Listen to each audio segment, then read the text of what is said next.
Hello and welcome to a new edition of the Dugout Podcast. I'm your co-host Andrew, virtually alongside my co-host Marissa, as we are giving you this broadcast via the internet, as a result of my slight little cold. Let's call it that. My slight common cold, ladies and gentlemen. But as you guys can see, I am a man of my word. So even though I had a cold, I insisted that we run this online to ensure that you guys got another week's installment of myself and Marissa's thoughts on everything football and cricket. If Marissa, you didn't with say that being so, I said, didn't know who I name here. You just had to ease that in. how to ease in Talk what about I'm a you. consummate professional. Ugh, just don't start hawking on here. I won't. I won't. As you can see, I've been all day been working on it, getting any vitamin C and everything. So I should be good. I should be good. That being said, yes, Marissa. So we are hoping that once again we will have another engaging, enthralling, entertaining episode of the Dugout. Last week was memorable for a variety of reasons, and hopefully tonight's show will follow suit. So we're going to start with your favorite topic of contention, and that is VAR, otherwise known as VAR. Um, yes, Marissa. So they had a couple of contentious decisions over the last weekend's Premier League fixtures. We had Casemiro receiving a yellow card that was then upgraded to a red. We also had an incident involving the Chelsea and Leicester game between I think it was Amarte and Kai Havertz. So I'm going to let you lead Well, off that the on only this one. subject. Pardon? That wasn't the only one.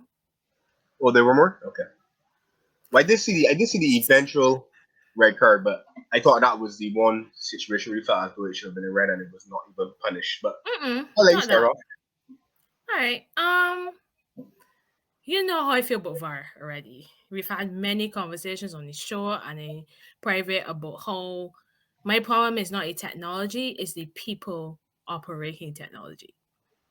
Now, you know how there's kind of like this unspoken rule in football apparently that if you will let certain things go in the first minute or so of a game. I feel like it's an unspoken rule. Right? I wrong? All right. Um, I would agree. But not every game follows that pattern though. I've seen refs, Right. caution people relatively early. Right. So, I it's interesting because I missed the first 3 minutes of Chelsea's game. I can't remember what I was doing. But then I turned on my TV to see Ricardo's stud scraping down Joe Felix shin to ankle. And I'm like, he gets sent off. Mhm. Man never get booked. In fact, I hear VAR ever look at it. Mm. And I'm like, this is a joke, right? Like, honestly, that tackle could have so injured him really, really, really badly. It was that dangerous. Obviously, I don't think he meant it. I mean, nobody means to put in that sort of tackle. But good gosh, the tackle was awful. Awful. They might never get booked. Then Amarty, wow. I know follow through and all blah blah blah. Amarty know he was doing. God will God come and tell me that he didn't know what he was doing. And I'm like, these men get less to get rid of junk. And then fast forward to Sunday, the same referee that let those two tackles go without any punishment on the field can come and tell Anthony Taylor go and reverse the yellow for Casemiro. Now, admittedly, with the Casemiro red, I kind of sort of, I don't want to say split. I think when I saw the replay initially when he got a yellow card, my immediate reaction was, "Ooh, that doesn't look good." But I do kind of understand that as he was going to win the ball, his foot kind of rolled over the top, and that's what caused his studs to go into the player's shin. I don't know if I would have deemed it to be a red because I felt like it's not that he was over the top of the ball. Him going to win the ball kind of caused his foot to roll over the top of it. But my thing is the inconsistency. How you could let those tackles go on Saturday, but then you can let that one go. You can punish that one and recommend that it be turned to a red. The inconsistency for me is my issue. Because one minute you seeing these things being given as reds, next minute you let some way more dangerous things go. And that's my problem. And it doesn't seem like there's any accountability. Because for me, the biggest issue is surely somebody would have got in his ear. This is Andre Marino. Yeah, buddy, you get a few wrong in that Chelsea game. Where's the accountability? Why was he allowed to be a VAR official the very next day? Like, it's just like they can do whatever they want.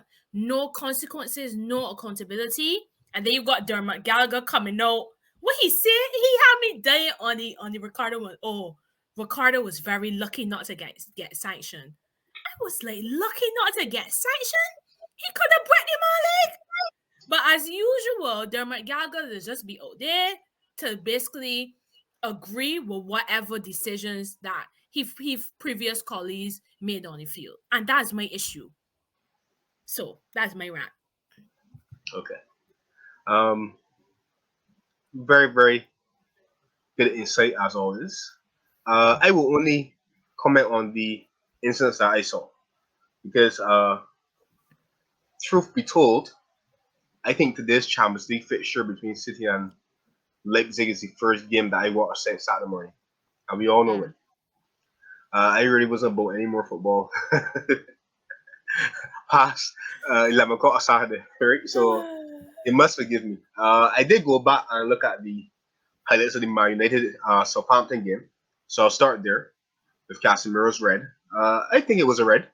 Um, it's one of those where I don't think the intention was there to harm the player or endanger the opponent, but um, the way he slid, it was almost like a lunging action to me.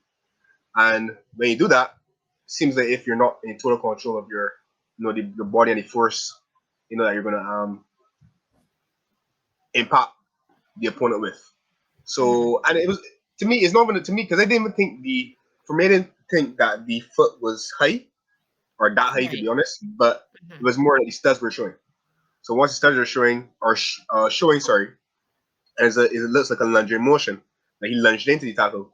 I think that's what basically made it a red because you can't deem that to be serious foul play or endangering safety of an opponent. So I But agree let me that ask it a was a red. question. Hmm. Is there a way you can make that sort of tackle without showing your studs? Like, couldn't he have, let's say his foot had not rolled over the top of the ball and he Hmm. won the ball cleanly. Hmm. It wouldn't have been deemed a foul, would it? Would it? Um, let's say his foot didn't roll over the top of the ball and he won the ball Yeah. clean. I Mm-hmm. don't think so. In that case, if his foot was remain on the floor and didn't roll over the top of the ball, like you said, and he won the ball cleanly, then I don't think so. But you can never tell. I remember a game between it was the FA Cup, a derby between Man United and City, and I believe Company went in for the tackle on Nani. He won the ball. Nani actually didn't contest the challenge. Nani actually saw the tackle come in and jump over the tackle, but the referee gave him a red. So with these things, you can never know. But in terms of Casemiro one for sure, I think that one is a red. I don't buy into the whole notion of being a harsh red. It was a red. It was dangerous play, so I could accept Casemiro being sent off for that. The I didn't see the Ricardo incident on João I Felix. It can't was believe you don't see that. didn't see that Oh, you one. don't see that? Because I didn't watch the game. I don't even and that was not a part of the highlight package. What was a part of the highlight package Wow. was the Marte follow through on Kai Havertz. Well, the And Joe Felix one was worse. How it was worse. that's I my have no thing. idea. How that ain't met the anyways. I cannot Yeah. continue here. So Yeah, the Amarte followed through. See, this one kind of baffled me because the motion that he did, it was like if you play football on the passer, and let's say Yeah, and he wants to clear the ball, and he just said to kick straight through the ball. Am I lying? That's the motion he did, right? you Where he are did not straight exactly. like a big swipe at the ball and what. So he got the ball. I did the ball ricochet into Havertz, but his follow through behind his foot is what caught Havertz in the midsection.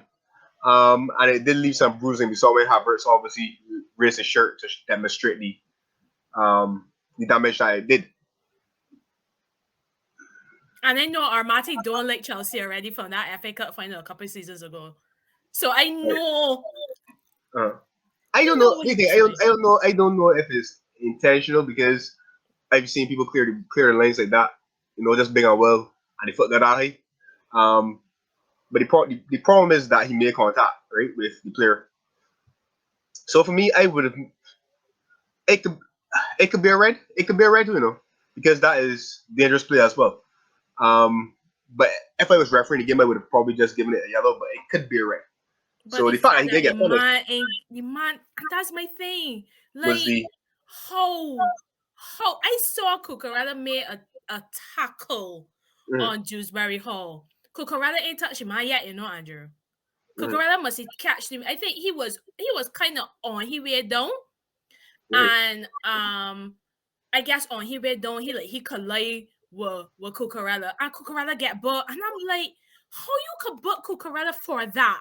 And you cannot butt and send off Ricardo, and you can't at least butt Armati. Like, it's like when people talk about corruption among referees, I just don't blame them because honestly, it does just baffle my mind. Honestly. I don't know. What I would say though, I said before. Well, not gonna go. I'm not gonna say what I said before. But what I would say about this whole situation is that I believe a referee's job is probably tough. I imagine it's difficult. I really do. That's what VAR there Uh, for. but I think the problem that you get with referees a lot of times, and this could be as it pertains to red cards, um, penalties, handballs, whatever the situation is. I think the problem that you get with referees a lot of times is that they, at least it was in the Premier League, they know the laws of the game. They've been taught the laws of the game. They've gone over the laws of the game, right? Almost memorizing it like it's a quiz. But the whole issue with them is then, are they able to consistently apply the common sense stuff? Apply the punishment for because I mean, you can write something in black and white, but when the game is being played for me, a lot of times there's a lot of gray area. No ever, no like, know how they say, like, for example, no game is always the same, or everything is always different.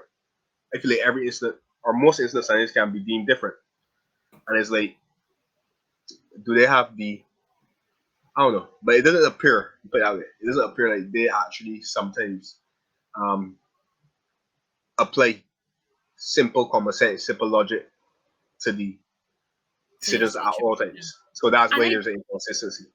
and I agree with you about the job being tough. Like, honestly, sometimes you gotta commend them when they do a good job. I don't know how sometimes they may see certain things that I don't even see in the game.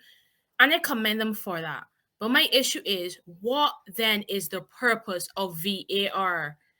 How on earth you could have an on field? He's there, he's refereeing, he got everything to be dealing with and trying to see out to his peripheral vision and everything. But you literally Mm. have people that sitting at a screen like me and you right now that going back over these things and picking and choosing what incidents to look at and what incidents not to look at. And that's my issue. Like, it's okay to talk about the inconsistency in terms of applying the laws, but in terms of literally hearing that Ricardo's challenge on Felix was not even reviewed by VAR, is incomprehensible to me. As bad as people not drawing lines to check for offside. Like, those sort of things baffle my mind. Baffle me. Well, I think you must remember that I think there's only certain things that a party could get involved in. If a referee saw the incident, they generally leave that alone. So if every referee on the field saw that Ricardo fouled Joe Felix. Oh. VAR probably leave that alone. The only issue that will make VAR look at it or draw to referees' attention is if they think it's a serious foul play, or if they think it should be a red card or a send off It effect. was serious foul Then play. no, I didn't see the instance. I'm not saying it's no arguing me. I'm not saying it is or I'm not saying it is or it isn't. I'm simply saying that clearly, and this is the reality that you got to accept. Whoever the bar official was on there didn't think that, so they didn't. I mean, it might be error. You might be correct, but they didn't call it body representation because they didn't deem it to be, any serious fault or whatever it case to be for whatever reason. And that's what he said. It's like it's really I don't know. Okay. I think that these kind of things will be around for quite some time. I'm not sure if they'll ever be completely eradicated, even with the addition of VAR, because, like I said, it's different people, and it all depends on. And I believe every referee will have their style of officiating games as well. So what you feel might be a foul, what you feel might be a red. I might say, because even the Amarte challenge, I feel like I think it could be a red, but at the same time I ain't too sure because of the movement of his body, it looks like he just cleared the ball and it just unfortunate that his follow through caught Kai Havertz, even if it's in a dangerous area. So I think at the very least judge should have had a foul, right? But when you said it, you were like a moment ago, God will have to come down and tell you that Amarte didn't mean that, so on and so forth. I don't want to say that man meant that because he's a real good actor. Because I mean to plan that motion because that look like that's something that could happen, right? That could happen. That could be innocuous, So I feel as where VAR would lean and say, well, it's probably accidental. Casemiro catching the man on his foot was accidental too, because he ball roll over the top. They said Casemiro's studs were showing, so. But you can't tackle like that without showing your studs. But that one was more straightforward, Marissa. But he lunged. That one was more All right. straightforward. You need to To me, go and at look at least. the Ricardo tackle. That way you Right, need to do. I would go and look at it. And send me a We can voice note after. Yeah. Sure, or we could probably revisit it next week if you want. If you just want to touch on this again, that is no problem. I'm sure something else will happen over the weekend for me to touch on VAR again. Although I really get tired of the topic. It's possible. Something may even happen tomorrow. For the touch on. No right. comment. But yes, Champions League football did occur this evening. We had Man City wiping the floor with RB Leipzig. They won 7-0. Yeah. It was 7. Last score check it was 6. I think it was 7 in the end. I watched the first half and I felt like the game was City were clearly better side. So City deserved to be ahead. But I felt as though the nature of the opening goal for City was a bit fortunate. A bit. It was a handball. I think the defender jumped trying to win the ball, missed the header, and the City player had the ball back in his direction and hit his hand. But obviously, when you're jumping, your hand is going to be away from your body. I don't think it's possible to jump with your hand directly stuck at your side.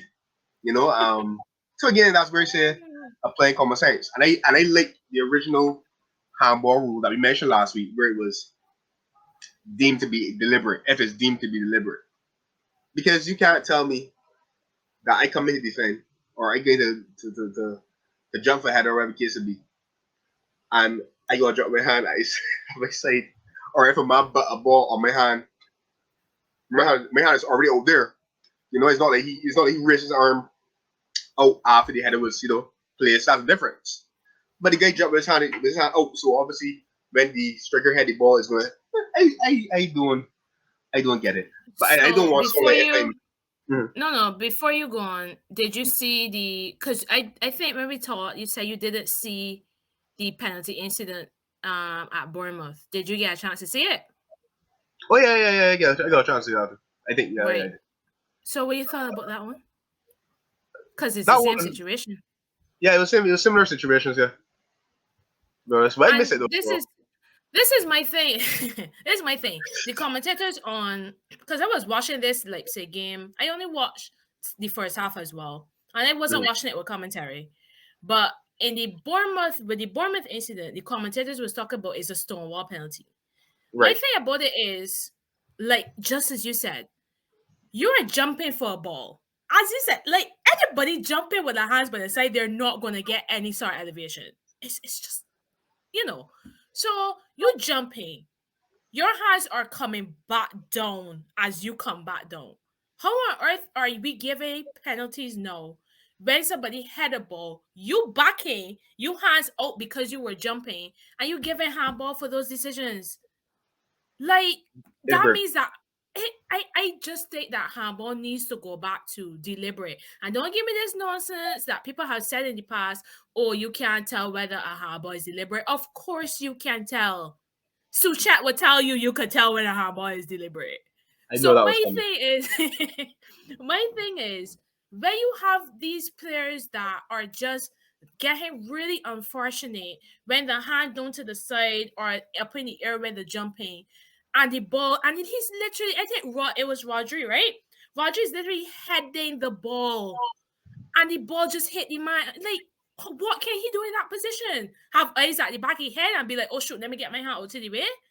Like, Well, I you, just, I don't no, know. I think okay, right. Difference that I might want to point out over the one with Bournemouth and the one Of course, today. you'll find a difference. Yeah, because remember, I think the handball or the alleged handball, or the what was adjudged to be handball. Um, it was his hand was the probably ball hit his hand, prevented a goal because the ball was heading towards Yeah, him. it was I global. think that's That's really what they say, different, yes. right? So I might be more lenient to that one, but this one for sure is definitely a really really unfortunate from an RB Leipzig perspective. But then right after that, so you got a second goal, and then Yeah. this is what I was going to add. I had a little 5 7 minute spell where City were sloppy in possession at the back, and were giving, let's say, they were causing themselves a little bit of jeopardy, right? Mm-hmm. Mm-hmm. And but then he turned goal, and he right on the stroke of half time, and the game was essentially over as a contest to me, so I stopped watching. And good thing too, because I saw 7-0. Which, so I mean, unless something went awry, even with the with the penalty, I thought City would have gone through anyway. City is a far more accomplished side than RB Leipzig. No disrespect, but yeah, I think we have. And I think we have. RB, and they were missing Nkuku as well. Yeah, So so it was always going to be difficult. I think they were missing their first choice keeper as well. Who's the Mm. captain? Gulaski or something like that. I think this year. Yeah, so it was, they So always had an yeah, uphill battle, exactly. but still I think 7. Inter crept through against Porto in the other game. Yeah, nil. I think that for Probably you. highlights of that. Porto hit the were carrying France for a couple of times Mm. in the second half. So the highlights will always tell a story that as though Inter were holding on. I don't know if I didn't watch the games. So I don't want to come and say that Inter were, but Inter got you. Right. A word on tomorrow's fixtures, Marissa. We have Liverpool, Real Madrid, and what's the other game? I forgot. What's the other game? I don't know Is it, either. is it the Let me check Benfica? and see. Right. Benfica. Is it? No, No, they Benfica play played right. last week. They right. They Yeah, beat yeah, them. yeah. They They beat played them. last Who's week. the other game? Let Who's the me other let me Roma find out. fixtures? Napoli. Right, Napoli Napoli and Frankfurt. and Frankfurt. Napoli are up to 0, right? Yeah. Right, so let's talk about Napoli first. I fully expect them to get through. Yeah, of That's my course. thing. Napoli look really good. Yeah. Also, They're my underdogs to win it, to be honest. okay. And I say underdogs not because I don't think they're a good team, but because with Real Madrid and Bayern and City probably looking like the strongest teams left, I Mm-hmm. think that Napoli will be my outside battle those three to lift the cup. But Okay. yeah, they should get through comfortably, I feel, as well. What about what about the other fixture in that on tomorrow's agenda? Yes. Liverpool take a trip to the Bernabeu. Um, where they have no. I mean, they haven't played there that often in recent memory to my knowledge. But no, we did play them in 2021, I believe. And the time that we played them in Champions League before that was in maybe 2014, 15, and then we played them in 08, 09. So I don't think we've won there since 08, 09. Um, 5-1 aggregate to Real Madrid. Definitely an uphill battle, uphill task. I do not expect Liverpool to get through. Let me just put it out there. Because I think Marissa looking to um, find some sort of comment or little snippet of mine No, that I might have some hope to embarrass me offer next you week. actually. I I have heard. some hope to offer you actually. Fair enough. But I don't expect Liverpool to get through. I don't think they will. By the end of the day, I'm a fan, right? So I'll tell you what. Let's say half time we went to another Liverpool or something like that. Obviously, my hope is going to be up in the air. I'll be cheering on just like anybody else, right? Wondering if this miracle can come true. But I think what is in people's mind is that should come back against Barcelona. But there are a couple of differences, right? Huge differences. The big difference is that Liverpool aren't playing as well as they did that season. One, Um, that's definitely the big difference. The two. defense. Oh, and Real Madrid I guess Real Madrid. I guess you could say they have a bit of steel about them, so I can't see them relinquishing that type of lead. Also, I think Real Madrid will score at home. So, and Exactly. yeah, That's the the big biggest big reason is that is difference. that is that Brentford I said that, and that's the big difference. It's not at Anfield; it's at the Bernabeu. is that Brentford right? But no, I'm saying what I meant to say, or what I'm trying to say is that I think people are recalling that result. So I think that's what is if there's any more in the universe who has hope, I think it's those type of people who are recalling that result and saying, well, you know, this is the nature of a club team, or this is the nature of Liverpool, because Liverpool's history does ever so often show big combat sometimes. But I don't think it will happen tomorrow. The one thing that I ask for though is that I'm almost praying and begging that we don't get some sort of embarrassing scoreline, like a 9-3 or some damn thing. I don't want anything like that. So like, the one thing that I ask, actually the one thing that I demand from Liverpool is that you add some respectability to the scoreline. So I don't expect to go through, but at least win the damn game. At least have it at some stage where there was a little bit of doubt. I don't know, some sort of respectability where it's like you leave the two leg fixture, you don't feel as though Liverpool were completely outclassed over the 2 games. That's the one thing that I ask. It's 5-2. I don't want to wake up to, Thursday and see that it finished 8-3 or 9-3 or some sort of lotto cricket score or something. I don't know. So that's the one thing that I ask. But like I said, I am a Liverpool fan, and I know Klopp's mantra is that as long as it's possible, we give it a try, blah blah blah, whatever he's gonna say. He's probably gonna tell them that. I think a team is a reflection of his manager, and I do believe that Liverpool will try to give it a try. Um, and like I said, define me if it goes to 2-0 or 3-0 or something along those lines. Obviously, I'll get excited. That's only natural. But I do think that Real Madrid is too good. Real Madrid will score at home. I don't think Liverpool will ultimately progress. And I might be wrong. I'm not even confident about Liverpool actually adding some respectability to the scoreline either. I'm just hoping for that. But go ahead. So what I would say to offer some hope, some deluded hope, is this: Mm-hmm. y'all score 7 against Man U, right?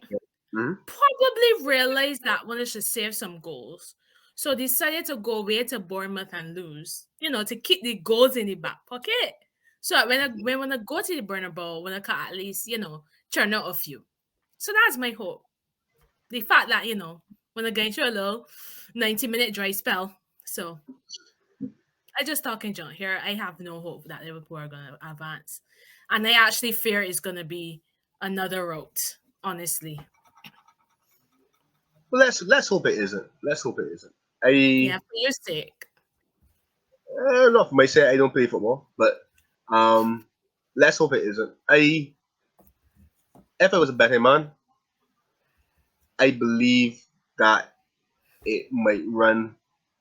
somewhere along the lines of Liverpool might get early goal or two, and then Real Madrid will, similar to what happened in the first game, Real Madrid will come back because Liverpool's defense this season has really not looked secure at any point. So I have no hope that they'll, let me say, keep a clean sheet, limit Real Madrid to just one goal.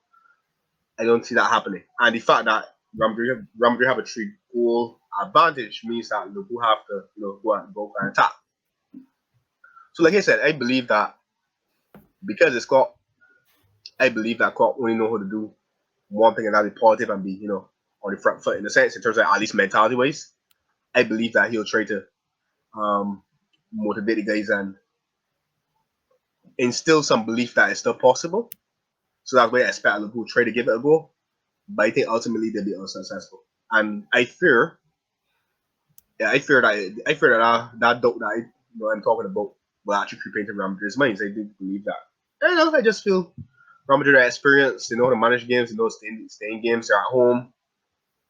I think the nature of Liverpool's confidence this season is that even if Liverpool were to get a 2-goal lead or a 1-0 lead, for example, the moment that Real Madrid equalizes or something like that, I believe that heads will drop.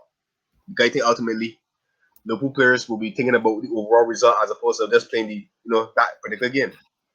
Because that 5-2 can have a psychological impact as well in terms of how the game is played. So yeah, so we'll see. Yeah.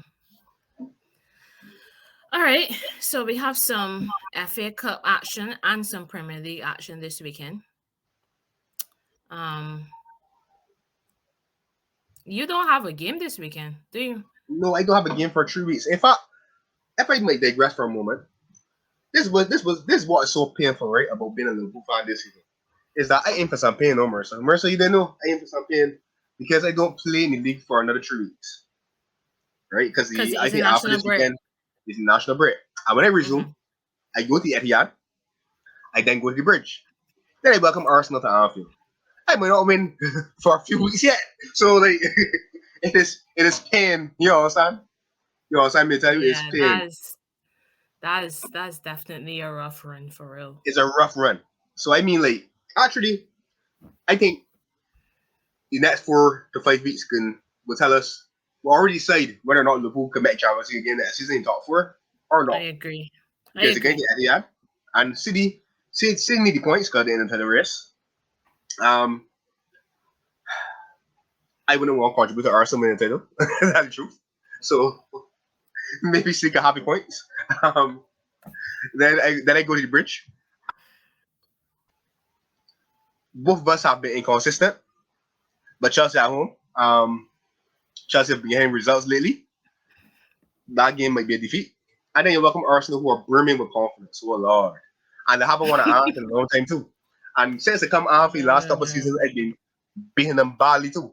So they might got center proof too. Correct? Oh Lord, Correct. that's not them boys. I want to them. But anyway, that's what it is, right?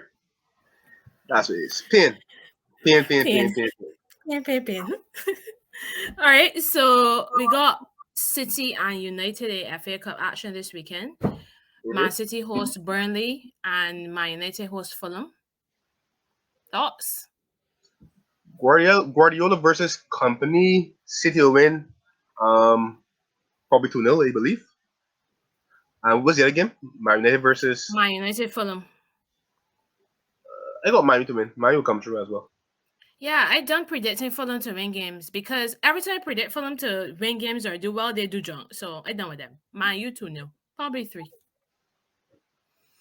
Um, let's see. I think we have some prime action as well. I think Chelsea, Spurs, and Arsenal are in action this weekend. Your game against Fulham is obviously postponed. Spurs away at Southampton. Ooh. I'm gonna go.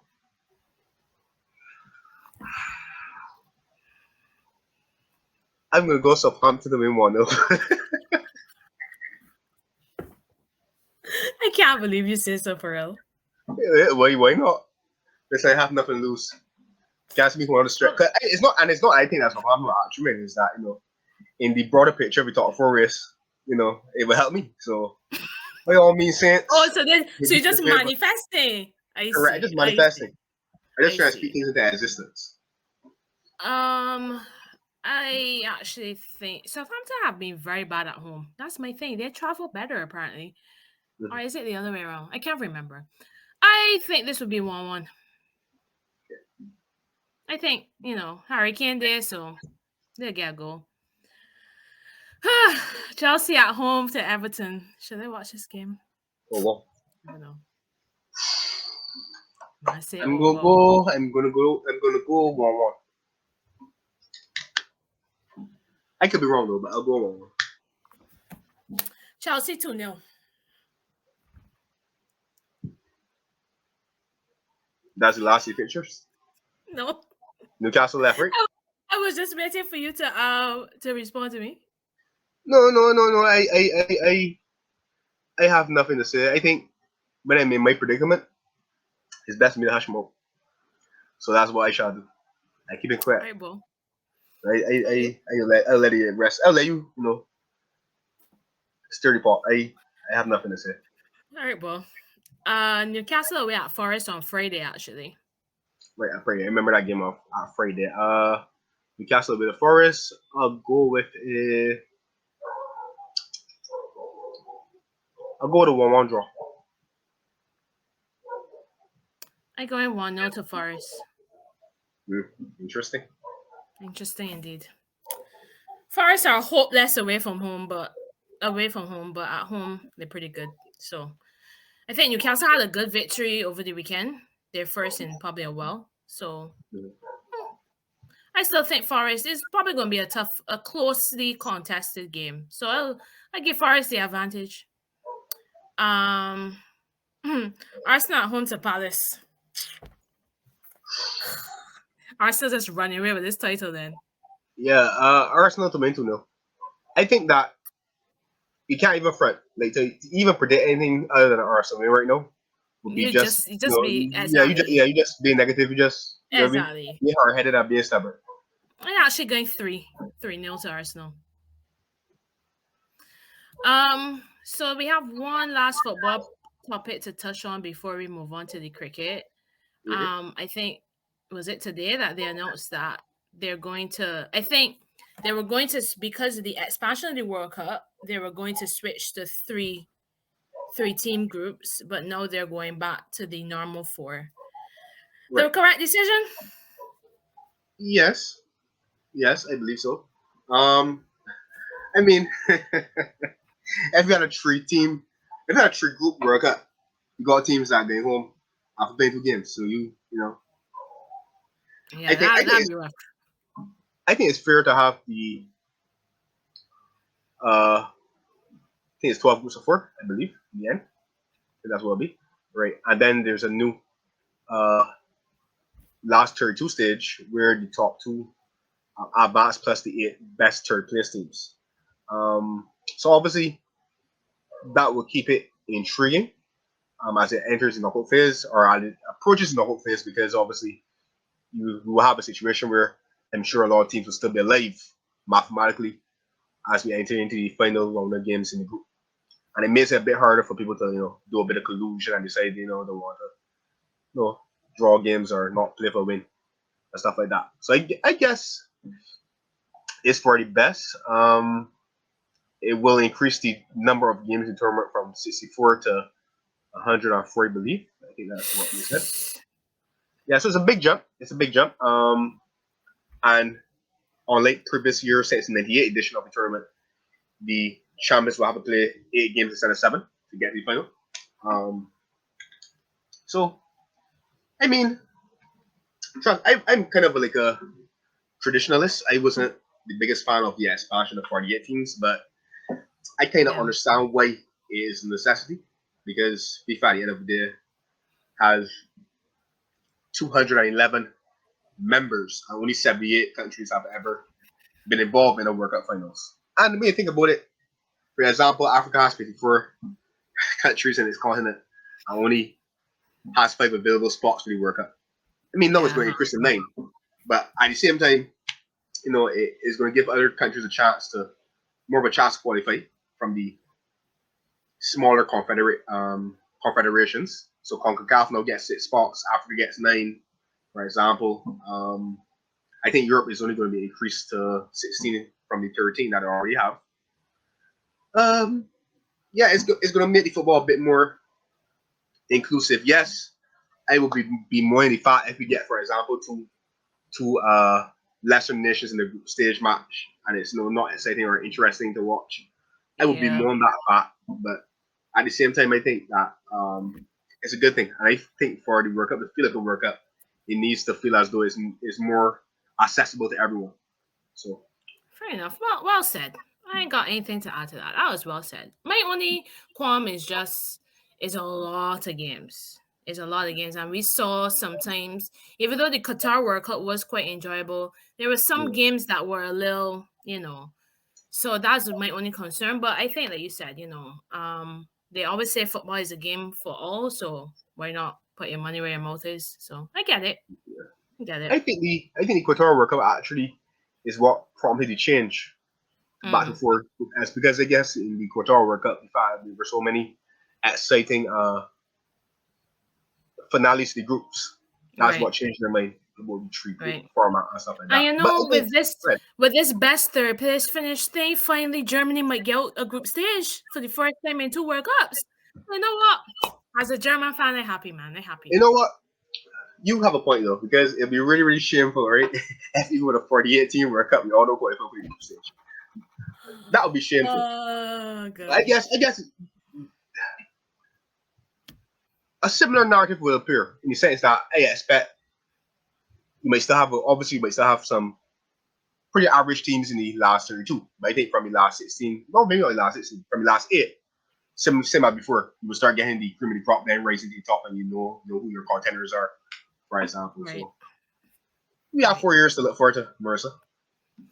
We going to is in Canada, United States, and Mexico. We going to World Cup as a target. I'm on We'll see. vacation. We going to World But Cup. I targeted the 2024 T20 World Cup first in Mm-hmm. West Indies and USA for sure. Okay. Less Oh, so less stress on my pocket. we doing one But tournament yeah, at a time. yeah. But definitely, I would love to. Honestly, that's on my bucket list to see international or even a league match live. Like Mm. that on my bucket list for sure. To be safe, I probably won't go and see Germany though. You know, I actually want to make the experience enjoyable. You know, yeah. So I got Interesting. sent to tell the kids and the grandkids, Interesting. and I won't be soured by a disgusting performance. Anyways, I stream. Yeah, you straight. So finally, let's come to the West Indies. Wait, I have a Where question for to you. start? I have a Sure, question for you before you start. sure. Um, actually, we could start with this question because when we spoke last week. I can't remember if the game has. I think the first day maybe you had. Yeah, maybe the first day was starting next day. I believe. But Hmm. um, you said one of the things that you said is that you were looking for a better batting performance. So I just want to know. You looked. Did you find it? Did you find it? Did you see it? Yeah, I heard Jason, hold just a up, word about hello. half century though. So maybe if Yeah, maybe from I off air. mean, we were. I just had the score up. We were 162 for 8 in our first innings, and Mm-hmm. thanks to Jason Holder and the tail, we got to 251. So Holder put in that improved batting performance I was looking for. So that answers your question. No, because I think I'm not one of those to deceive the public, right? I think when you said you were looking for an improved by performance, I don't think you were Oh talking about from an gosh. individual. I think you were talking about as a collective, Look, and there's a that for difference sure did not see. between looking. There's the difference Mhm. between looking for something and expecting it. Was I looking for it? Yes. Was I expecting it? No. Okay, So honestly, West Indies were terrible in this game. Terrible. Um, batting was terrible. I would say I mean, I don't want to take anything from Bavuma's 100. Bavuma scored a fantastic 100. Hmm. Considering he scored 172 and the next best was 42, it was a fantastic innings. But we had South Africa 69 for 4 and 103 for 5. At that point, let's call it effectively 100 and because I think they had a 70 run lead or something like that. 170 something for five. Knock over the tail quick, we in the game. Probably would have get scheduled for the same 106, but still. But again, for South Africa, for South Africa to rally from 103 for five to 321, the game was lost in that with those final five wickets, in my opinion. Honestly, I think we let them get away. Mhm. And we do have a tendency sometimes to let games drift a lot. I watched a little bit when um Bavuma was batting with Mulder. I think there were five down at the time. And even the commentators were saying, at this stage of the game, of course, they're gonna want to face off color Gudakesh Moti because he coming back from injury, and a very docile Roston Chase. Of course, that's the sort of bowling that they're gonna want to face. What happened to Brian Bat, Alzari, or Jason Holden? We just are too passive in games. Our captain is just it seems to be a curse. I don't know if it's instructions they get from the dressing room. I don't know. But then the batting, good gosh, what it was? 34 for 6 in your second innings? Man, no, man. Man, no, man. No, man. No, man. No, man. That ain't acceptable. That ain't acceptable. Honestly, it's honestly ridiculous at this point. And I know I always say, I always say about South Africa's bowling attack. South Africa's bowling attack is very good, especially in home conditions. But 30 something for 6. Where's the fight? Where's the like I saw somebody tweet it, and I think it's the same thing we touched on last week. I believe that West Indies need a mentality coach. They need somebody to get in their brains and be like, look, you cannot just fold. You gotta go. I'm not saying the guys just go there and just do jump on purpose, but there's something about our cricket that mentally lies behind the very best. And it's just disappointing. I saw a guy didn't watch any of that second innings, boy. Honestly. Well, So yeah. I agree with you. And that seems to be the norm in terms of from the time way back when I watch cricket a bit more regularly. We always seem to be unable, for the most part, to finish off teams. It always seemed that if the tail wagged against the West Indies bowling attack, even when we were in positions of strength, the tail would be able to wag a bit and get themselves out of trouble. And here was no different. Like you said, I watched bits and pieces of the game. Um, like you said, we had South Africa in trouble, in a bit of bother, and when you look back, some boys were 100 or the men able to put a little partnership together and get up to a position of strength. And like I said, anyone that plays the West Indies are going to feel as though they have a position of strength anytime they get over 250, for example, to me. 200, 250, 300, because as a batting unit, it's been a long time since I have known the West Indies as a batting unit to actually make a strong, score any of the innings for that matter. Like you said, we been able to dismiss South Africa for modest totals in either innings. I believe, especially first innings, probably.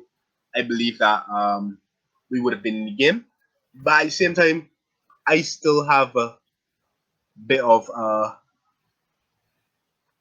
I'm still hesitant to say that we would have, won or been able to capitalize on that moment of, strength. I think our batting is just going to let us down. The first innings was poor shot selection, in my opinion. The second innings wasn't poor shot selection, Marissa, but we have to face reality. I don't believe that our batsmen have the technique or the temperament to handle good quality Temperament. test match bowling. I watched the highlights before we came on here because I didn't get to see the second innings batting performance. Oh, what happened was I woke up because that game would have finished Sunday morning, right? I believe Some morning because by the time I get it done. it was Sunday morning because I made sure it was Sunday morning, Or was and I it when I Saturday woke up, morning? I think it was Sunday morning though. It was Sunday. No, I think it was Saturday. Or it might have been Saturday. I think it might have been Saturday for you. Yeah, it was Saturday. Yeah, you're correct. Yeah. But I woke up. I woke up twice. I woke up the first time. So Africa had just been dismissed. So by the time I set total, and when I woke up again, I saw people shaking hands. I was like, what the hell is this? Because we don't even. I don't think in this series have we even batted out a day, 90 overs in a day. I don't think so. I can't even tell If you. we did, I can't remember. So like when it's not bad shot selection and our batsmen not helping themselves, is lack of technique, lack of skill. Um, I watched the dismissals and the spinner. Clearly, we weren't reading the ball at all, so especially before lunch. So even if it was good high quality bowling, we don't have I don't think our batsmen have the technique to survive a session or two and stay in the game. So I believe that's what it is. And I But said, yeah. But there's something else I want to touch on too, actually. In both of these test matches, we started poorly. South Africa were 248 for 2. And we managed to bowl them out for 321. yeah, That's like losing. That's the same thing that happened in the first test. They started well, got ahead of the game, and even though we can be commended for clawing the bat, it can be argued starting poorly in both test matches put us on the back foot straight away. And West Indies in his side that we got is our batting that could claw we back into a game. We bowlers could claw we back into a game. But we batsmen, great. But that's the point I'm disappointing. making. Because my thing is that for example, we could play England, we could play Australia, we could play India, we could play any of the test playing nations. And I feel I'm not trying to bash the team. God knows they've had enough bashing, over the years since we were born. That poor record that they have in terms of West Indies cricket, not necessarily this team. So I'm not trying to bash them, but I honestly believe, especially now in the modern times, oh Lord have mercy. We could start strong on the front foot, Marissa. So let me give you an example. Let's say we bowl. Let's say we bowl a team. Let's say we bowl South Africa for 120, 125. Yeah, and then we would turn around when we met 180, 190. And South Africa come inside and it's back really well. And then we can't back it again. So like, we can't win. No, We that's can't win accurate. for good batting.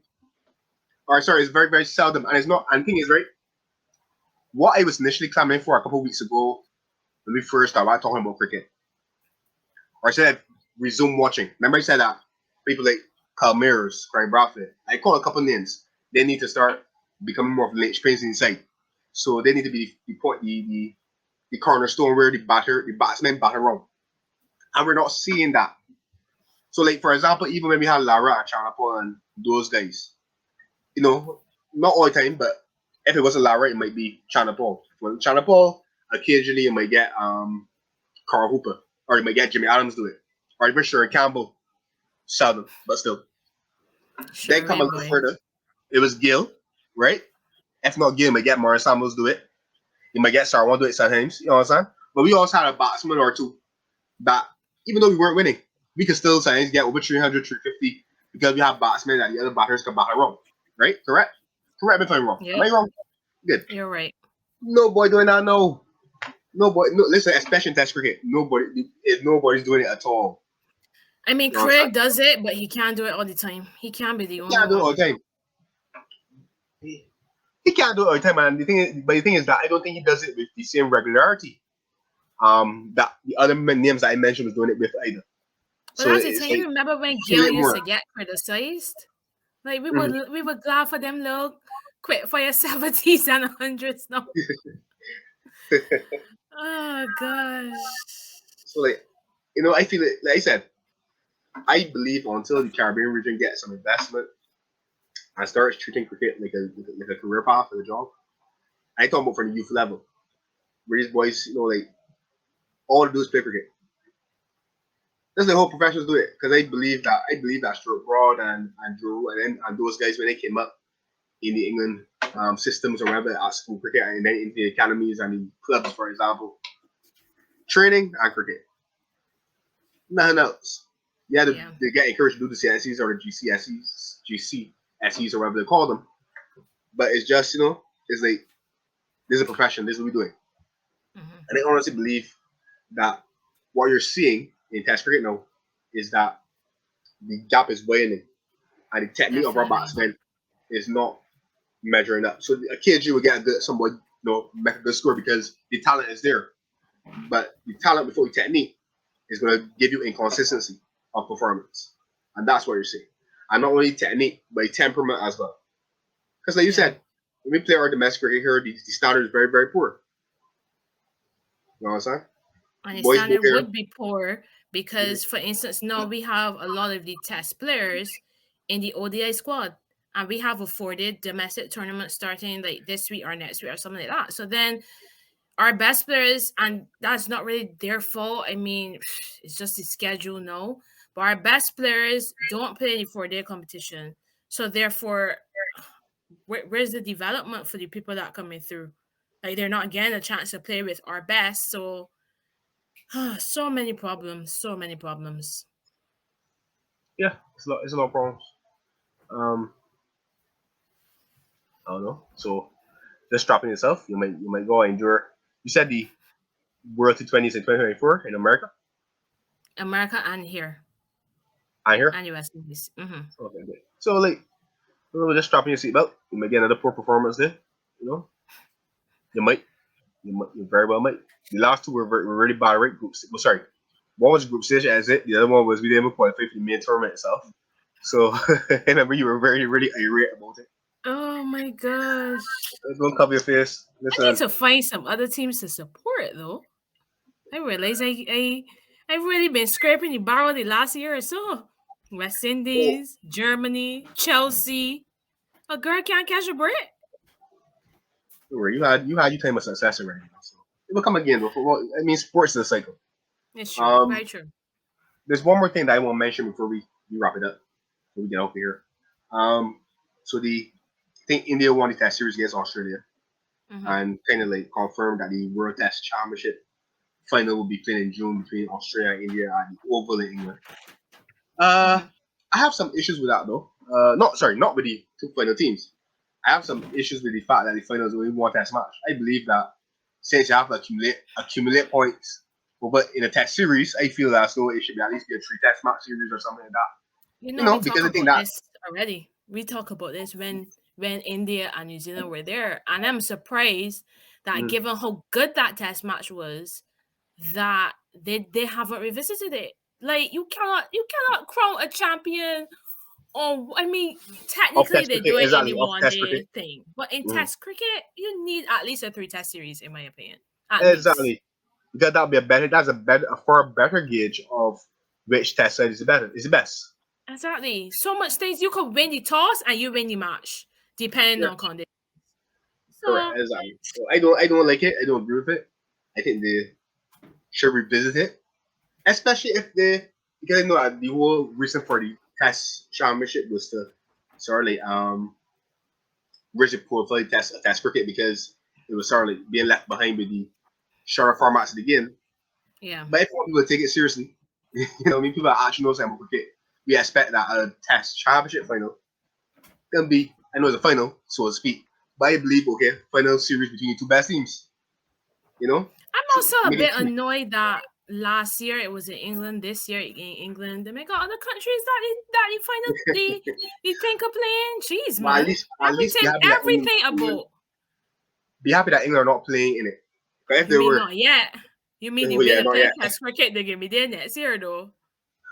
But you know, because that since England are the ODI champions and the T20 champions, if England were playing that test final, Lord, I don't actually won. Lord have mercy. But I ain't gonna really hear it because I don't really follow cricket like you. But I know you'll be annoyed. You'll be grumpy. If But honestly though, you mentioned that. I got a sneaky suspicion England won't be ODI champions for much longer. I don't think they're gonna defend their title. You heard it Kind here of first, peoples. That's manifesting that as definitely a this listener. spoiler. Okay. Who gonna That's be? definitely a Sorry. spoiler. When is the next World Cup? This year? I think it's in this year. Yeah, because Let me it's check. 4 years. So this be 4 years 2023. Yeah, I think so. But yeah, Well, I think somebody throwing them, man. well, won't say Australia. I mean they've won Oh, enough. Come on, is it India? it's in India. Okay, Bare flat pitches. Yeah, so England might have a chance still then. Gotta see if Vaccines can qualify for that. we have to qualify. I think all South Africa gotta do is beat the Netherlands in a Mm-hmm. couple test match in a couple ODIs, and we'll get bumped down to having to qualify for that too. Say, Probably could see the first World Cup in our lifetime where West Indies don't play in it. yeah, any lifetime. I think we played all the World Cups. So This team here. Anyways, that's it from me. that's it from me as well. Are we gonna do the wrap up, the usual wrap up? Yeah, I mean, could still shout out Spirit Led because I'm sure he'll still do some editing on this video. So Sure. big up Okay. Spirit Led. Big Big up up Spirit Spirit Led. Led. You've been here with us in spirit, chat. You've been here with us in spirit. Also Whole Health Pharmacy. I was still drinking out my tumbler, so Whole Health Pharmacy, the Dugout Podcast. And also follow us, the Dugout _ podcast, and also us at our individual handles, Rissa Simone 91, June 9106. And yeah, join us again next week. Hopefully in studio. Hopefully Andrew has recovered from his fresh cold. Yes, I will recover by then. Hopefully, dear Lord. Oh my gosh, here it comes. Just hopefully, I may have something to smile about. You know, hopefully. I don't believe I will. Besides life, but hopefully. Fingers crossed, Marissa. Do join us next week, peoples. It's like that. It's like that. I don't know what you want me to say. All right, fair enough. Do join us next week, peoples. We'll see you then.